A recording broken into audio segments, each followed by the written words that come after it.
আসসালামু আলাইকুম, সবাইকে শুভেচ্ছা জানাচ্ছি। মাসুম মাহবুব দেখছেন ওপেন দাস ইউটিউব চ্যানেল এবং মাসুম মাহবুব ফেসবুক পেজ। চীন তার স্যাটেলাইটের মাধ্যমে পুরো ভারতের কোথা থেকে আকাশ প্রতিরক্ষা সিস্টেম বসানো হয়েছে, কোথা থেকে রাফায়েল, মিগ বা এসইউ মুভ করছে পাকিস্তানের দিকে, প্রত্যেকটা বিষয়ে অগ্রিম তথ্য চীন আগে তার স্যাটেলাইটের মাধ্যমে জেনেছে এবং সেইভাবে পাকিস্তানকে তথ্য সাপ্লাই করেছে এবং পাকিস্তান ঠিক সেইভাবেই ওগুলোকে প্রতিরোধ করতে তাদের মিসাইল এবং যুদ্ধ বিমানকে প্রস্তুত করেছে। চীন ভারতকে তার তথ্য ডাটা দিয়ে, পজিশন দিয়ে, আক্রমণের প্রত্যেকটা স্থানকে নির্ধারণ করে দিয়ে যে তথ্য দিয়েছে পাকিস্তান, সেভাবেই চীনা অস্ত্র দিয়ে এবং তুর্কি অস্ত্র ব্যবহার করে পাল্টা অ্যাটাক করেছে। তো বলা হচ্ছে যে সেই চীন পাকিস্তানকে নিয়ে ক্রমান্বয়ে এগিয়ে আসছে ভারতের বিরুদ্ধে। আর এই মুহূর্তে যেহেতু ভারত পাকিস্তানের কাছে পরাজিত হয়েছে পেহেলগাঁওর ঘটনার পর, 6 এবং 7 মের পাল্টা আঘাতের পর, চীন এই মোক্ষম সময়টা কাজে লাগাতে চায়, পাকিস্তানও এটি কাজে লাগাতে চায়। কারণ যুদ্ধক্ষেত্রে যে জাতি পরাজিত হয় বা যে বাহিনী পরাজিত হয় বা যারা পিছু হটে যায়, তাদের মনোবল ভেঙে যায়। তারপর তাদেরকে দ্রুত পাল্টা আঘাত করলে তারা সোজা হয়ে দাঁড়াতে পারে না। এটা হলো পাকিস্তানের বক্তব্য, চীনের বক্তব্য। তো অরুণাচলে ইতিমধ্যে চীন তাদের নিজেদের ভূমি হিসেবে ঘোষণা দিয়েছে এবং তারা তাদের সামরিক স্থাপনাগুলোকে, তাদের বাহিনীগুলোকে এগিয়ে আনছে এবং তারা অরুণাচলের নিকটবর্তী তাদের শক্ত প্রস্তুতি নিচ্ছে, ভারী অস্ত্র নিয়ে আসছে, আধুনিক প্রযুক্তি ব্যবহার করছে। সবকিছু মিলে নরেন্দ্র মোদীকে এই মুহূর্তে আরো বড় চাপে ফেলতে চীন পাকিস্তান ক্রমান্বয়ে প্রস্তুতি নিয়ে একজোট হয়ে কাজ করছে। এই সময়টি চীন বাংলাদেশকেও পাশে রাখতে চাইছে। 7 সিস্টার বা চিকেন নেক এই ইস্যুতে এবং লালমনিরহাট এয়ারবেস প্রতিষ্ঠার, এগুলো নিয়ে আমি কথা বলেছি আপনাদের। এবং ইউনূস সরকারও চীনকে মৌন সমর্থন দিয়েছে, এমন কিছু তথ্য পাকিস্তানের গণমাধ্যমে এসছে। নরেন্দ্র মোদী এই মুহূর্তে সবচেয়ে বড় চাপে পড়ে গেছেন, কারণ তিনি ঘরে এবং বাইরে ব্যাপক চাপে আছেন। এই যুদ্ধে পরাজিত হয়ে তিনি বিরোধী দলের কাছে আটকে গেছেন এবং তার দেশের জনগণের কাছে তিনি এখন ভিলেন হয়ে গেছেন। তিনি গণমাধ্যম দিয়ে যতটা মিথ্যাচার করেছেন, যতটা মানুষকে বোকা বানাতে চেয়েছেন, যুদ্ধ শেষে তার দেশের মানুষ বুঝতে পেরেছে তার গণমাধ্যম এতদিন মিথ্যে খবরটাই সবাইকে প্রচার করেছে। আসল খবরটা হলো ক্ষতটা ভারতেই হয়েছে, পাকিস্তানে হয়নি, এবং এটা ভারতবাসী আস্তে আস্তে বুঝতে শুরু করেছে। এখন এই মুহূর্তে যে অবস্থাটি তৈরি হয়েছে সেটি হলো প্রচন্ড ভেতর থেকে চাপ তৈরি হচ্ছে নরেন্দ্র মোদীর উপর, কংগ্রেস বা বিরোধী দলের কাছ থেকে। আবার আন্তর্জাতিকভাবে ভারত একা হয়ে পড়ছে। মনে রাখবেন, পরাজিত শক্তিকে কেউ সমর্থন দিচ্ছে না, দেয় না। ফ্রান্স ভারতের কারণে অনেক বড় লজ্জা পেয়েছে, তাদের রাফায়েল ধ্বংস হয়েছে। ফ্রান্স হাত গুটিয়ে নেওয়ার চেষ্টা করছে। বহির্বিশ্ব নরেন্দ্র মোদীর কাছ থেকে হাত গুটিয়ে নেওয়ার চেষ্টা করছে। নরেন্দ্র মোদী যেটা মনে করেছিল যে পাকিস্তানের বিরুদ্ধে আন্তর্জাতিকভাবে বড় সমর্থনটা সে পাবে, দিন শেষে দেখলো যে তারা বড় কোনো সমর্থন পাচ্ছে না, বরং পাকিস্তান তার পক্ষে সমর্থন নিয়ে আসতে শুরু করেছে। এবং নতুন করে মার্কিন প্রেসিডেন্ট ডোনাল্ড ট্রাম্প অ্যাপেল কোম্পানির যে কাজগুলো ভারত পেয়েছে, অ্যাপেল কোম্পানিকে ডোনাল্ড ট্রাম্প বলেছে যে এই কাজগুলো ভারতকে যেন না দেয়া হয়। 2 নম্বর, ভারতের যে প্রতিষ্ঠানগুলো ভিসা প্রসেসিং করে মার্কিন যুক্তরাষ্ট্রের ভিসার ক্ষেত্রে, বেশ কিছু কোম্পানির বিরুদ্ধে ইলিগেল কাজের অভিযোগ তুলে সেই কোম্পানিগুলোকে ভিসা প্রসেসে বা ভিসা দেওয়ার নিষেধাজ্ঞা জারি করে দিয়েছে, এক প্রকার স্যাংশনের মতো। অর্থাৎ যেই ডোনাল্ড ট্রাম্প বা নরেন্দ্র মোদী একে অপরকে বন্ধু বলে সম্বোধন করতেন, সাম্প্রতিক সময় দেখছি নরেন্দ্র মোদীর পক্ষে কোনো ট্রাম্পের যে সাম্প্রতিক এইবার দ্বিতীয় মেয়াদে নির্বাচিত হওয়ার পর ট্রাম্পের একটি কাজও নরেন্দ্র মোদীর পক্ষে যাচ্ছেন না। এবং ভারত যখন ট্রাম্পকে অনুরোধ করে সিজফায়ার করলো যুদ্ধে, সেটি ডোনাল্ড ট্রাম্প প্রকাশ্যে বলে দিয়েছেন যে ভারতের অনুরোধে। তার মানে ভারত এখানে ধরা খেয়েছে। সবকিছু মিলে নরেন্দ্র মোদী নেতানিয়াহুর মতো একা হয়ে পড়ছে। এই লড়াই শেষে নরেন্দ্র মোদীর পাশে শুধু একটি দেশ ছিল, ইসরায়েল। আর ইসরায়েলের পাশে একটি দেশ এখনো আছে, সেটা ভারত। এই দুটো দেশের পাশে আসলে আর কেউ নেই। পশ্চিমা দুনিয়া ইসরায়েলের পক্ষ থেকে সরে যাচ্ছে, ভারতের পাশ থেকেও আমেরিকা সহ আরো দেশ ক্রমান্বয়ে সরে যাচ্ছে। কারণ এই লড়াই প্রমাণ করে দিয়েছে পাকিস্তানের শ্রেষ্ঠত্ব আর পরাজিত ভারত।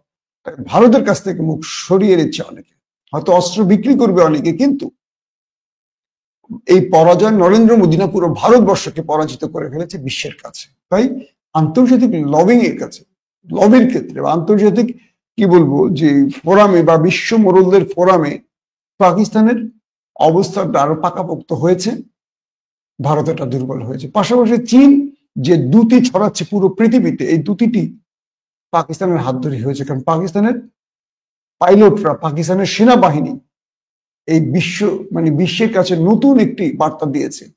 সংখ্যায় কম, ছোট রাষ্ট্র, আধুনিক অস্ত্র কম থাকলেও বিশ্বের 4 নম্বর র্যাঙ্কিং এ থাকা দেশটিকে 12 নম্বর র্যাঙ্কিং এর দেশটি পরাজিত করেছে। তো সবকিছু মিলে নরেন্দ্র মোদীর মিটার ডাউন হচ্ছে, ক্রমান্বয়ে নিচের দিকে যাচ্ছে। দেশের জনগণ এবং বিরোধী দলের চাপ তো আছে। দর্শক, আসছি এবার সিরিয়া প্রসঙ্গে। সিরিয়াতে ডোনাল্ড ট্রাম্প সৌদি আরবে গিয়ে জোলানির সাথে দেখা করার পর, আহমেদ আল সালার সাথে দেখা করার পর স্যাংশন তুলে নেওয়ার যে ঘোষণা দিয়েছেন, এরপর ইউরোপীয় ইউনিয়ন সিরিয়ার উপর থেকে সকল অবরোধ তুলে নিয়েছে এবং অর্থনৈতিকভাবে সিরিয়া খুব ভালো অবস্থায় যাত্রা শুরু করছে। তাদের অর্থনীতির যে জায়গাটি এখন পূর্বে ছিল যুদ্ধকালীন সময় স্যাংশনের জন্য, সেখান থেকে আলহামদুলিল্লাহ সিরিয়া এখন পেছনের থেকে সামনে এগিয়ে আসছে। 30% তাদের আপগ্রেড হয়েছে অর্থনৈতিক সূচক। সবকিছু মিলে সিরিয়া আবারও নতুন ভাবে দাঁড়াতে শুরু করেছে। সিরিয়ার আহমেদ আল সারার বলেছেন, তুরস্কের সহযোগিতায় আজকে সিরিয়া নতুন ভাবে বাঁচার স্বপ্ন দেখছে এবং তারা তুরস্ককে সবসময় এভাবে পাশে চান এবং এরদোয়ানের প্রশংসা করেছেন। সিরিয়া যখন তার মানচিত্রে বা সাম্প্রতিক সময় ধর ইউরোপীয় ইউনিয়ন থেকে ইউরোপীয় সমস্ত দেশের সাথে এখন সিরিয়ার সম্পর্ক সৃষ্টি শুরু হয়েছে। নতুন করে জর্দানের পররাষ্ট্রমন্ত্রী বোধহয় যোগাযোগ দেখা করেছেন এই সিরিয়ার অন্তর্বর্তীকালীন সরকারের সাথে। আমেরিকা তাদের স্যাংশন তুলে নিয়েছে, সিরিয়া এখন আবারও তার নতুন অবয়বে ফিরে আসার চেষ্টা করছে। পাশাপাশি সিরিয়ার অন্যতম শত্রু দখলদাররা, তারা কিন্তু একা হয়ে পড়ছে।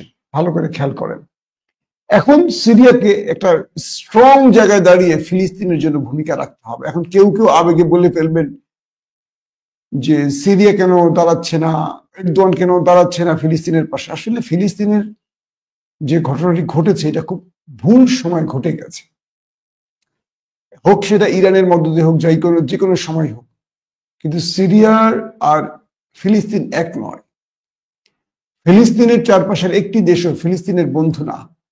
দূর থেকে ইরান এবং তুরস্ক আসলে কিচ্ছু করতে পারছে না। যদি ফিলিস্তিনের সাথে ইরানের একটা সীমান্ত থাকতো বা তুরস্কের থাকতো, তবে খেলাটা জমে উঠত। ইরানকে তার প্রক্সি বাহিনী ব্যবহার করতে হচ্ছে, তুরস্ককে লুকিয়ে, যেহেতু নেটোভুক্ত দেশ, অনেক লুকোচুরি মেনটেন করে, অনেক হিডেন পথ ব্যবহার করে সাহায্য করতে হয়। প্রকাশ্যে করার সুযোগ নেই। কিন্তু এখন হয়তো তুরস্ক ফিলিস্তিন ইস্যুতে আগাবে, কারণ সিরিয়া আন্তর্জাতিকভাবে সবার কাছে গ্রহণযোগ্য হয়ে গেছে, স্যাংশন উঠে গেছে। এবার সিরিয়া তার নতুন স্টাইলে মুভ করবে, আর সেটি হবে এরদোয়ানের স্টাইল। দর্শক, ইমরান খানের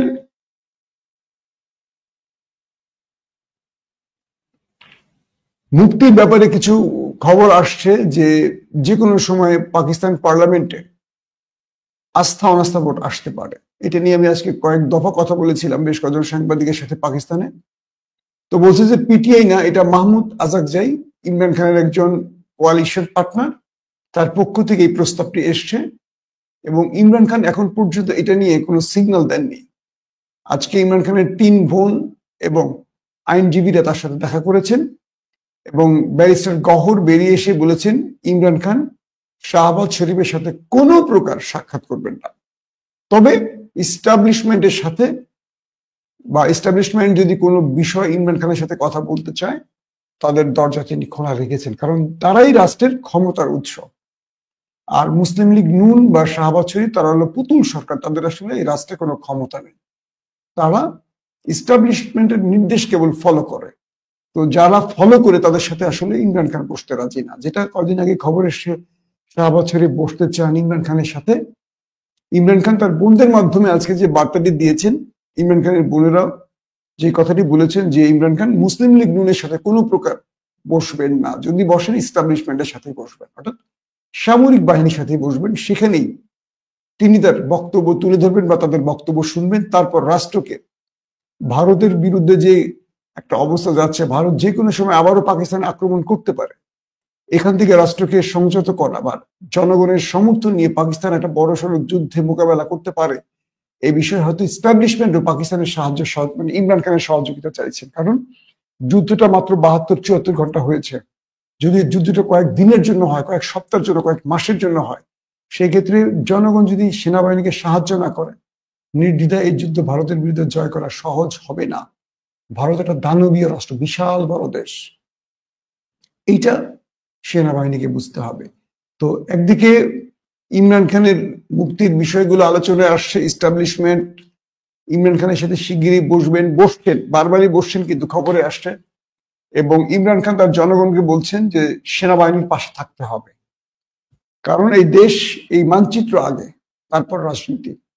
এবং ইমরান খান আগামী দিনে তার দেশের জনগণকে শুধু না, পিটিআই কেও বলেছেন এই সরকারের বিরুদ্ধে শক্ত প্রতিরোধ করার জন্য। তো এখন আমরা দেখার বিষয় যে শাহবাজ শরীফের সাথে ইমরান খানের আসলে দেখাটা হবে কি হবে না, ইস্টাবলিশমেন্টের সাথে বৈঠকটা আসলে কি, সেখান থেকে কি তথ্য আসবে, সেটা আমরা জানার অপেক্ষায় থাকবো। এবং ইমরান খানের মুক্তির বিষয়গুলো কিন্তু সাম্প্রতিক সময় বেশি আলোচনায় আসছে, পর্দার আড়ালে কিছু হয়তো বা ঘুরতে যাচ্ছে। তবে তিনি বলেছেন তিনি আপোষ করে মুক্তি নেবেন না, তিনি আইনি প্রক্রিয়ায় মুক্তি নেবেন। দর্শক, সর্বশেষ যে খবরটি দিতে চাই, আইয়ুব খানের পর পাকিস্তানের দ্বিতীয় কেউ ফিল্ড মার্শাল উপাধি পেলেন আসিফ মনির। তিনি ভারতের বিরুদ্ধে সাম্প্রতিক অপারেশন সিঁদুর এবং অপারেশন বুনিয়ান মারসুস বিজয়ের পর পাকিস্তানের পার্লামেন্ট মন্ত্রিসভার বৈঠকের মাধ্যমে ফিল্ড মার্শাল উপাধি দিয়েছে আসিফ মনিরকে। এখন আসিফ মনির তার সর্বোচ্চ পদক পেয়ে গেলেন। এর আগে আইয়ুব খান এই পদক পেয়েছিলেন বা এই উপাধি পেয়েছিলেন, পদক না উপাধি। আসিফ মনির এবার পাকিস্তানের জাতিকে ঐক্যবদ্ধ করবেন, নাকি ইমরানকে জেলে রেখে পাকিস্তানকে কয়েক টুকরো করবেন, সেটাও দেখার অপেক্ষা আছে পাকিস্তানবাসী। কারণ ইমরান খানকে শিগগিরই মুক্তি না দিলে বা ইমরানের জীবনের উপর কোনো হুমকি আসলে পাকিস্তান কয়েক টুকরো হবে। লিখে রাখেন, যেভাবে শেখ মুজিবুর রহমানের মাধ্যমে বাংলাদেশ আলাদা হয়েছে, তেমনি ইমরান খানের হাত ধরে পাকিস্তান কয়েক টুকরো হয়ে যাবে। পাকিস্তানকে অবশ্যই রক্ষা করতে হলে দ্রুত ইমরান খানকে মুক্তি দিতে হবে এবং ফর্ম 45 রেজাল্ট অনুযায়ী ইমরানের দলকে ক্ষমতায় বসাতে হবে। প্রত্যেকে ভালো থাকবেন। আল্লাহ হাফিজ। ওপেন দাইস মানে সত্যকে সত্য বলা, মিথ্যেকে মিথ্যে বলা। আমরা শোনা কথা নয়, চোখে যা দেখি তাই বলি।